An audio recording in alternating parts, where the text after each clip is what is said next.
The golden child's reign of terror. How my sister's web of manipulation finally unraveled.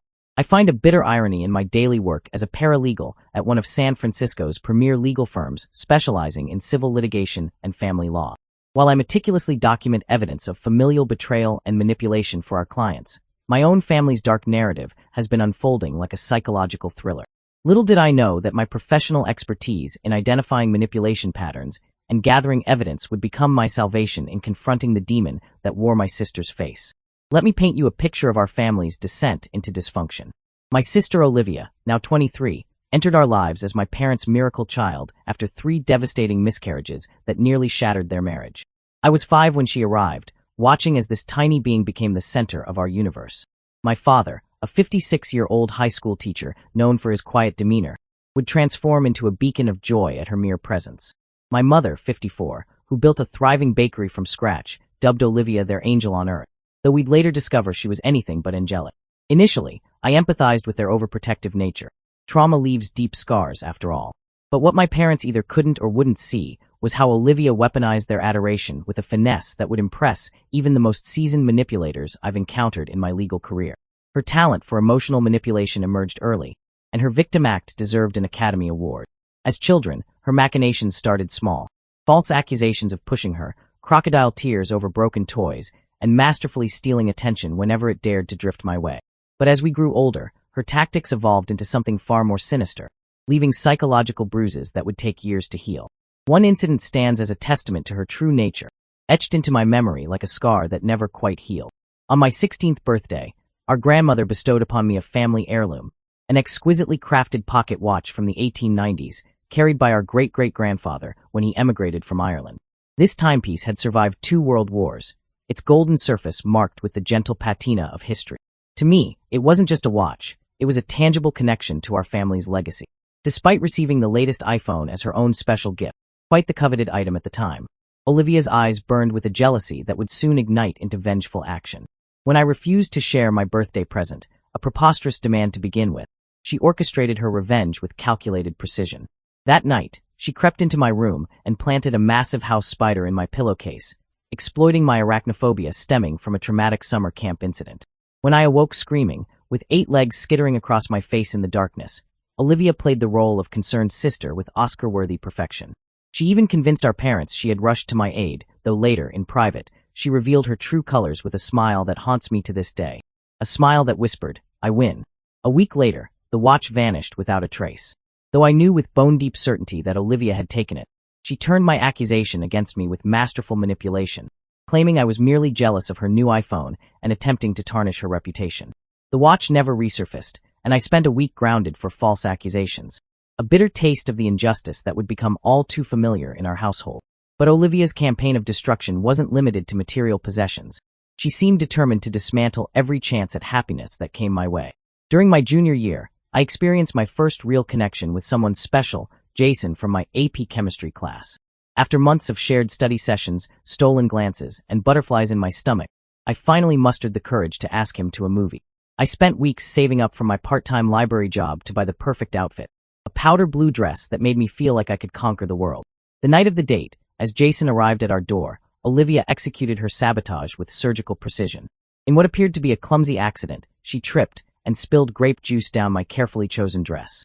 While I rushed upstairs to change, fighting back tears, she regaled Jason with carefully selected humiliating stories from my childhood. Her piece de resistance was a mortifying tale of my 6-year-old self wetting myself during a school performance, delivered with just the right mix of mock sympathy and barely concealed glee. By the time I returned downstairs in my backup outfit, the damage was irreparable. Jason could barely meet my eyes, and Olivia had somehow positioned herself as the charming, funny sister. The next day, he switched study partners, and that budding romance withered before it could bloom. But perhaps her most calculated act of sabotage targeted my future itself. As college application deadlines loomed during my senior year, I had spent months crafting the perfect common application essay, pouring my hopes, dreams, and carefully chosen words into what I hoped would be my ticket to a brighter future. Hours before the submission deadline, Olivia, accidentally, deleted the nearly completed essay from our shared family computer.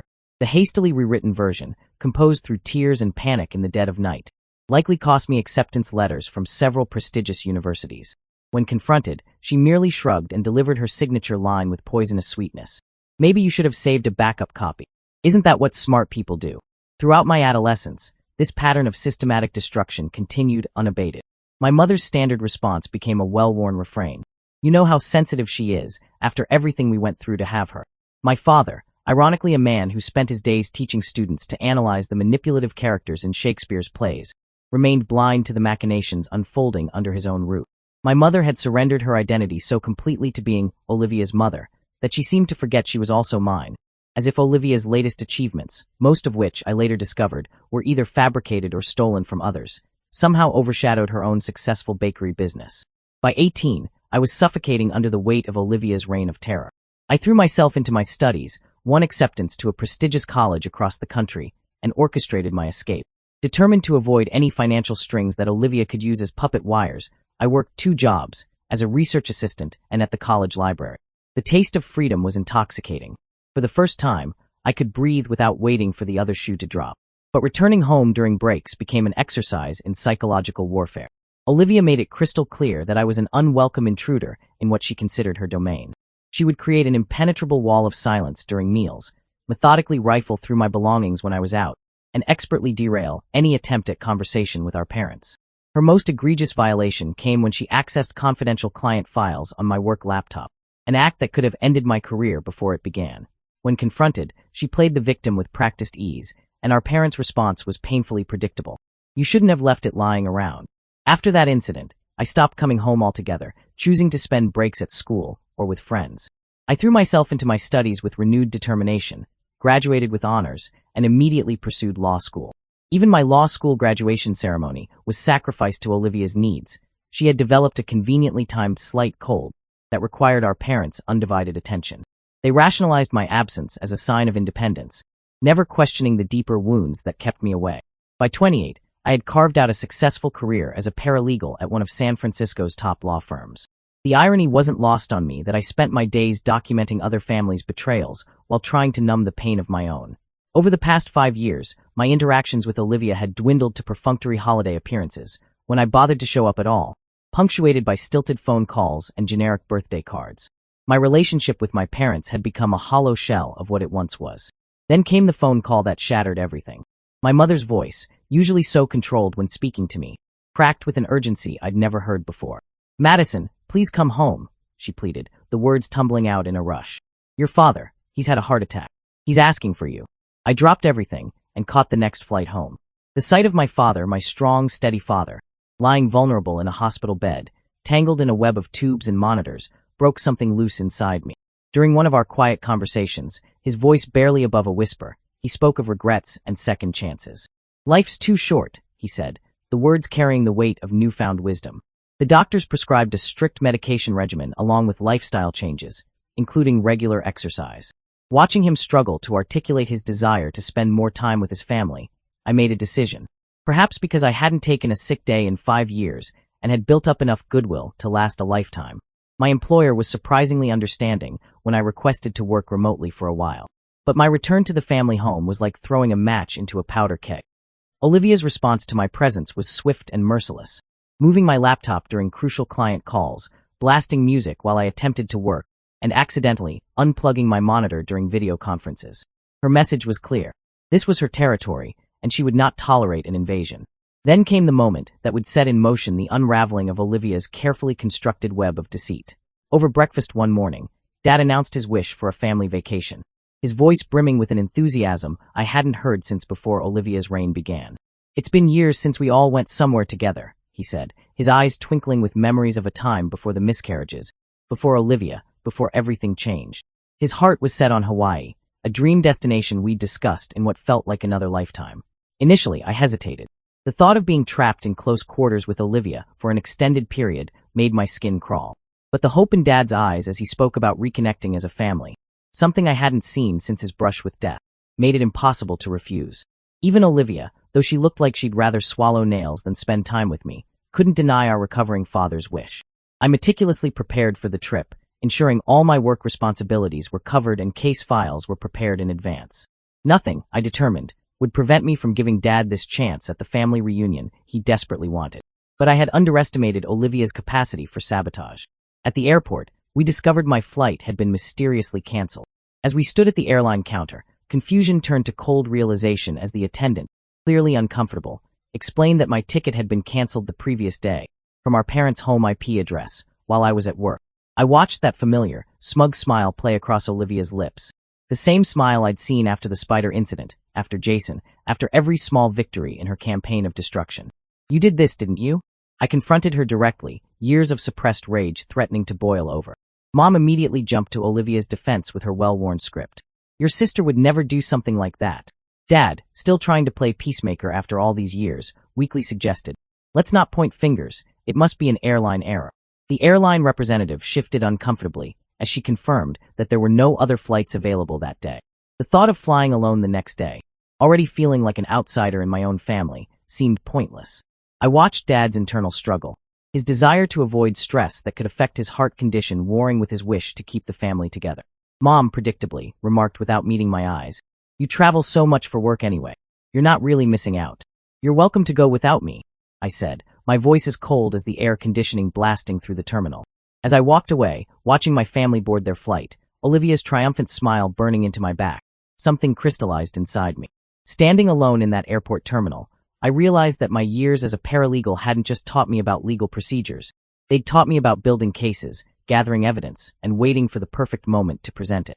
What Olivia didn't know was that her reign of terror was about to meet its match in the very skills I'd developed while documenting other families' betrayals. Years of carefully collected evidence, witness statements from former classmates and neighbors, emails, texts, security camera footage, were about to become her undoing. In that moment of solitude in the airport, I decided to stop being the understanding older sister. The time had come to use my professional expertise for my own benefit. Little did I know that Olivia's own actions in Hawaii would accelerate her downfall far more dramatically than I could have orchestrated myself. My mother's frantic call came sooner than I expected. As her panicked voice described the chaos unfolding at their Hawaii resort, my hands trembled with a mixture of vindication and horror. Their picture-perfect family vacation had descended into a nightmare that would finally expose Olivia's true nature. The first red flag appeared 3 days into their stay when Dad's heart medication began mysteriously disappearing. 3 to 4 pills would vanish daily, despite his meticulous tracking. Initially, my parents grasped at rational explanations. Perhaps he was misplacing them or taking doses without remembering. A worrying but plausible scenario given his recent health struggles. My father, ever the methodical teacher, insisted on searching every corner of their suite, but my mother initially refused to acknowledge the sinister implications staring her in the face. The truth revealed itself in the most mundane way possible. My mother, seeking sunscreen from Olivia's room while she was at the pool, discovered a macabre treasure trove in the bedside drawer. All of Dad's missing heart medication, along with his backup prescription bottle that had supposedly been misplaced during packing. When confronted, Olivia didn't even attempt to deny it. Instead, she erupted in a volcanic display of rage that would have made Shakespeare's most tragic characters seem well-adjusted. You shouldn't have invited her in the first place, she screamed, referring to their original plan to include me. This trip was supposed to be about us, the real family. Her carefully maintained facade of the perfect daughter crumbled as she launched into a vitriolic tirade about how I had ruined their idyllic family vacation. The situation spiraled out of control as Olivia began hurling objects around the hotel room, shattering glasses and destroying a lamp in her fury. When my father attempted to calm her, she turned on him with unprecedented venom, accusing him of being weak for trying to reintroduce that drama into their lives. In a moment that would haunt my parents forever, she declared that his heart attack had been nothing more than a ploy for attention. Hotel security, summoned by concerned guests hearing the commotion, were unmoved by Olivia's performance, a stark contrast to our parents' years of enabling. When she refused to de-escalate and began making threats that everyone would pay, the staff had no choice but to contact law enforcement. As my mother described watching Olivia being led away in handcuffs, still screaming that it was all my fault, I could hear the scales finally falling from her eyes. Madison, she sobbed, she could have killed your father. The doctor said missing even 1 day of medication could trigger another heart attack. Years of handling high-stress legal situations had taught me to maintain composure in the face of chaos. Mom, I instructed with professional calm, I need you to do exactly as I say. Take photos of where you found the medication. Document everything. Record any conversations with hotel staff or police on your phone. Don't delete anything Olivia sends you. The police want to press charges, my mother's voice cracked. They're saying it's attempted domestic assault or something. Should we get her a lawyer? No, I replied firmly. Let me handle everything from here. Olivia was released from custody 24 hours later, but her freedom would be short-lived. The police had discovered more than just cardiac medication in her room. They found an array of stolen items: cell phones, wallets, and personal belongings from other hotel guests. While our parents were enjoying the beach and pool, she had been systematically breaking into other rooms, building her own private collection of others' misery. But Olivia wasn't finished. Upon her return to the hotel, she launched her final act of revenge, hiding our parents' wallets and passports, effectively stranding them in Hawaii without access to funds or identification. Her message was clear: if she was going down, she would ensure everyone suffered with her. Working quickly, I coordinated with hotel security to arrange emergency funds through Western Union.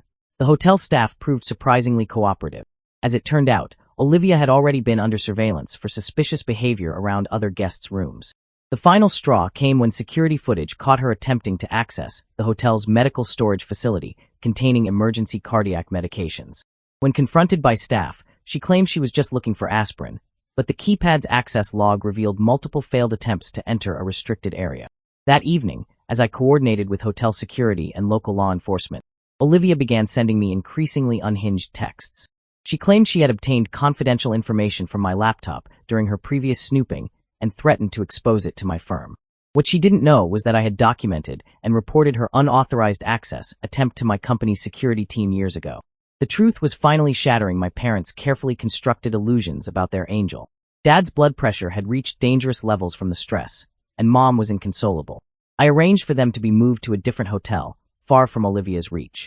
During our last phone conversation, my father's voice carried the weight of decades of regret. "We should have listened to you years ago. We were so afraid of losing her that we didn't realize we were losing you instead." Olivia now faces serious criminal charges, with my years of meticulously documented evidence supporting the hotel's recent findings. Sometimes, karma works through the legal system with poetic precision. The aftermath of Hawaii became a psychological battleground that would make even the most hardened criminal prosecutors flinch.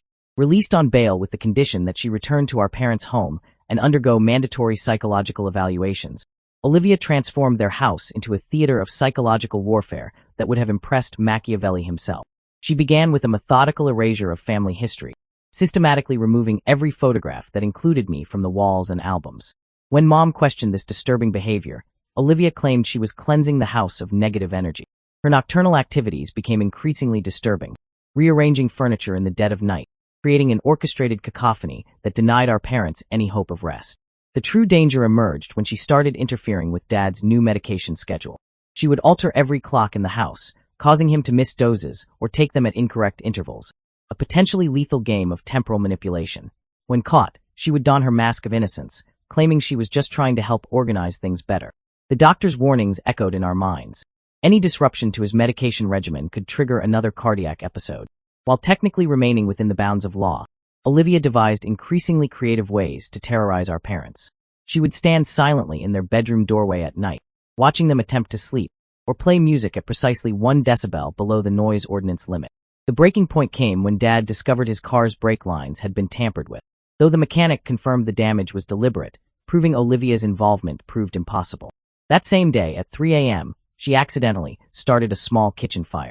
My father's tearful phone call broke my heart. "We can't live like this anymore, Madison. My blood pressure is through the roof, and your mother hasn't slept in days. But she's our daughter. How did we fail her so badly?" Using my legal connections, I arranged for a mental health evaluation team to assess Olivia. Rather than cooperate, she launched into an elaborate conspiracy theory, claiming I had orchestrated everything, from the hotel incidents to Dad's heart attack, in a master plan to turn our parents against her. The evaluation team's initial assessment was chilling. They observed a complete absence of empathy and extreme narcissistic traits, suggesting a pattern of behavior that had likely been escalating for years.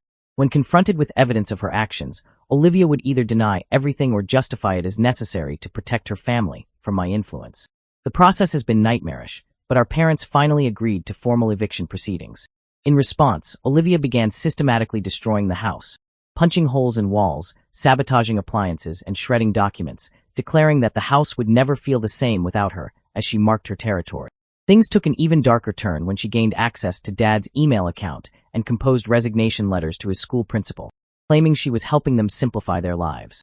She then proceeded to cancel all their utility and credit card accounts. Though the police were called repeatedly, Olivia demonstrated an uncanny ability to operate just outside the bounds of law, understanding exactly how far she could push before crossing established legal boundaries. Drawing on my years of paralegal experience, I've been meticulously documenting everything, building a case that should lead to both mandatory mental health treatment and criminal prosecution. Every incident, text message, and piece of property damage has been recorded and validated. Our parents, unable to return to their own home, have been staying at a motel. Yesterday, Mom called me, her voice hollow with realization. We spent so many years protecting her from the world, we never realized we needed to protect the world from her. The final confrontation proved more dramatic than anyone could have anticipated. Served with the official eviction notice, Olivia escalated from psychological warfare to outright criminal action. In what would be her last night in our parents' house, she attempted to transfer Dad's entire retirement fund to a secretly opened offshore account. Only the bank's fraud detection system prevented the theft. When that failed, she began methodically destroying priceless family heirlooms, Dad's collection of first edition books from his teaching career, our great-grandmother's wedding china, photo albums from the 1940s, all while live-streaming portions of her rampage on social media, claiming she was cleansing the house of generational trauma. The discovery of the covert camera system I had legally installed with our parents' consent triggered her final breakdown. Screaming that she would rather burn the house down than let them win, she grabbed a kitchen knife and began slashing furniture. The police negotiator requested access to my extensive evidence file, which included years of documented incidents, surveillance footage from the house showing her deliberate destruction of property, financial documents proving systematic theft from our parents' accounts, and medical records demonstrating her interference with Dad's care. After a 4-hour standoff, Olivia was finally arrested. The true shock came during her booking when police discovered she had been using multiple false identities, employing similar tactics to con other families by posing as a distant cousin in need or a long-lost relative. The district attorney is now pursuing multiple felony charges, including identity theft, criminal threats, criminal destruction of property, and attempted financial fraud, with my years of gathered evidence forming the backbone of their case. Today, our parents live with me in San Francisco. Last night, we had our first genuine family dinner in years, just the three of us. I keep thinking about all the signs we ignored, all the times Madison tried to tell us. Mom sobbed over dessert. We were so caught up in the idea of not losing her that we never realized we were losing ourselves, Dad added, his health finally improving now that he's free from Olivia's influence. During the police search, they found the vintage pocket watch Olivia had stolen all those years ago among her possessions. As I hold it now, listening to its steady tick, I'm reminded that all truths eventually come to light. Last night, Dad handed it to me, saying simply, "It should have been yours all along." Moving forward, we're focusing on healing as a family, the real kind, built on honesty and mutual respect rather than coercion and fear. Sometimes the person who should have been closest to you is the hardest to excise from your life, but we've learned that a smaller, healthier family is better than a larger, toxic one. The steady tick of the recovered pocket watch serves as a reminder that time moves forward, healing wounds and revealing truths, no matter how deeply buried they may be.